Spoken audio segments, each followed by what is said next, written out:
This is the most authentic Goblin King I've ever seen. He unexpectedly saw fairy people returning to the tribe. And in the sedan, there was a stunning fairy girl. But in the next second, humans suddenly launched a sneak attack on them. The goblin initially thought of striking back, but was stopped by the main character. So in less than 2.5 seconds, all these fairies were taken out. And the fairy girl was also captured by humans. She was the only one left. The male lead knew it was time to act, so he acted without hesitation. He used his spider skills to tie up the humans. The male lead had Gobuji carry the humans. He held the beauty in his arms. As for the fallen male fairy, the male lead could only wish the fallen brother well. Thus, the captured humans revealed information about their human army during interrogation. A fierce attack on the fairy tribe will start in half a month. After receiving the information, the male lead instantly devoured these 12 humans without hesitation. He also gained the corresponding abilities of a human profession. In the blink of an eye, the fairy girl also woke up. You finally woke up. Her first question was where she was. And what about his kin? The male lead wanted him to calm down. But the result was, do you want to take my virginity? I'm a goblin with principles. The girl, after learning the situation, was quite speechless. She could have saved her people if she acted sooner. Yet the male lead just watched.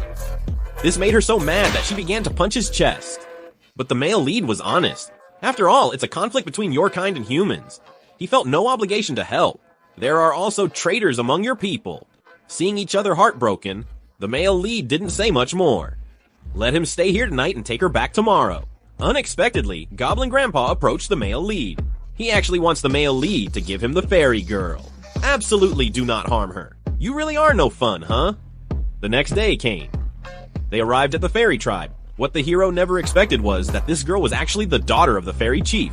And the chief was generous, saying that since you rescued my daughter, I will reward you accordingly.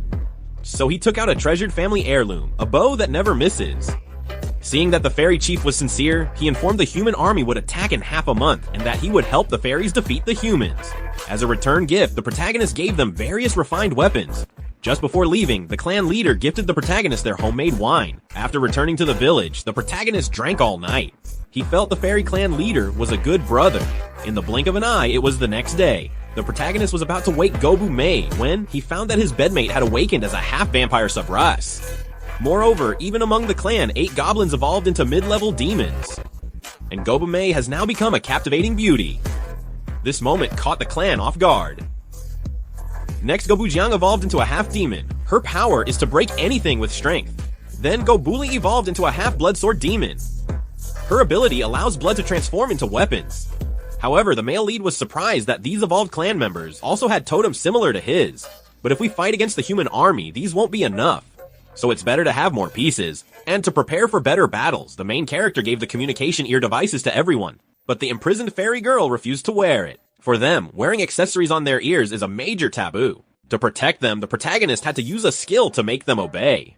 So by the next day, the fairy and the goblin, wearing communication clips, started today's training, and the protagonist summoned low-level skeletons to train with the fairy clan. Then, it was time for the goblin's physical training. In the blink of an eye, there are now over 100 members ready for battle. Until this day, Gabuzi had a secret he found hard to share. He has always liked Gobujiang. After seeing her evolve, he couldn't hold back his feelings any longer, but Gobuj didn't know how to confess his feelings. So he sought help from the male lead on what to do. But the male lead suggested the simplest and most straightforward method, that is to confront directly tonight. So Gobuj skeptically believed him.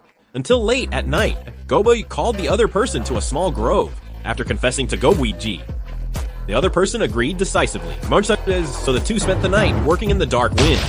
On day 68, that kick was incredible, I might have said. I feel so light today. I have an unprecedented surge of strength. The male lead feels awkward too. I didn't expect Goblin to break behind. I'm so strong that I can't handle it myself. I even have energy that won't run out. Then, the 4 of them continued hunting. And there are many monsters here I've never seen. The protagonist gained a lot of skills after consuming the opponent. He acquired numerous skills. What mattered most to him was the exosuit, and wearing it gave him top-tier armor. It was unbreakable even under a blade. And he also got wings from a flying beetle. On that very day, it started pouring outside. The protagonist decided to stay in a cave, training with the red-haired girl. After the battle, he went to visit the smith's girl and the fairy. They crafted a repeating crossbow even more powerful than a bow. Until evening. The male lead helped the chef sisters cook.